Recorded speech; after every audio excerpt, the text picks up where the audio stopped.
Kejaksaan Agung Kejagung kembali menetapkan satu orang tersangka baru dalam kasus suap pemberian vonis lepas perkara korupsi ekspor crude palm oil CPO di 3 perusahaan, yaitu Wilmar Group, Permata Hijau Group, dan Musimas Group. Tersangka terbaru itu adalah Muhammad Syafei MSY, pejabat tinggi di Wilmar Group dengan jabatan Head and Social Security Legal.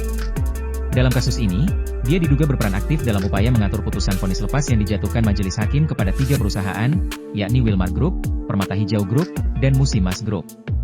Demikian disampaikan oleh Direktur Penyidikan Jampitsus Kejagung, Abdul Kohar, dalam konferensi pers di Gedung Kejagung, Jakarta, Selasa 15 April 2025. MSY kemudian ditahan selama 20 hari ke depan, terhitung sejak Selasa. Pidana yang disangkakan kepada Muhammad Syafei adalah Pasal 6 Ayat 1 huruf A, Yungto Pasal 5 Ayat 1, Yungto Pasal 13, Yungto Pasal 18 UU Nomor 31 Tahun 1999 tentang Pemberantasan Tindak Pidana Korupsi sebagaimana yang diubah dengan UU Nomor 20 Tahun 2021 Yungto Pasal 55 Ayat 1 di TEP UU Hukum Pidana. Setelah penetapan tersangka MSY itu, kini total ada 8 tersangka yang terlibat dalam kasus suap ini. Berikut daftar lengkapnya. Muhammad Arif Nurianta, Ketua PN Jakarta Selatan. Agam Syarif Baharudin, Hakim PN Jakarta Pusat. Ali Muhtarom, Hakim PN Jakarta Pusat. Juyamto, Hakim PN Jakarta Selatan. Wahyu Gunawan, Panitera Muda Perdata Jakarta Utara. Marcella Santoso, Kuasa Hukum Korporasi CPO.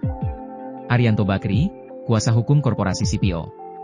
Muhammad Syafei, Head and Social Security Legal Wilmar Group. Sebelumnya, Kohar membeberkan kronologi penyuapan yang melibatkan para hakim hingga akhirnya memutuskan vonis lepas setelah menerima uang dari pihak tersangka. Dia mengatakan, awalnya tersangka Arianto Bakri selaku pengacara tersangka korporasi kasus tersebut, berkomunikasi dengan tersangka Wahyu Gunawan yang saat itu merupakan Panitera Pengadilan Negeri Jakarta Pusat. Lalu, Wahyu Gunawan berkoordinasi dengan Ketua Pengadilan Negeri Jakarta Selatan, Muhammad Arif Nurianta yang saat itu menjabat sebagai Wakil Ketua Pengadilan Negeri Jakarta Pusat, dengan permintaan vonis onslaught tersebut.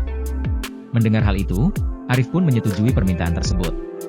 Namun, ada syarat yang harus dipenuhi pihak pengacara, yakni melipat gandakan uang suap tersebut. Permintaan itu disetujui oleh pihak pengacara tersangka korporasi dan diserahkan kepada Arif melalui Wahyu Gunawan. Setelah itu, Arif menunjuk 3 orang majelis hakim untuk menangani perkara tersebut yakni Juyamto CS. Ketiga majelis hakim ini pun bersepakat untuk membuat perkara tersebut divonis onslag atau lepas setelah menerima uang sebesar 22,5 miliar rupiah. Download Tribun X sekarang, menghadirkan lokal menjadi Indonesia.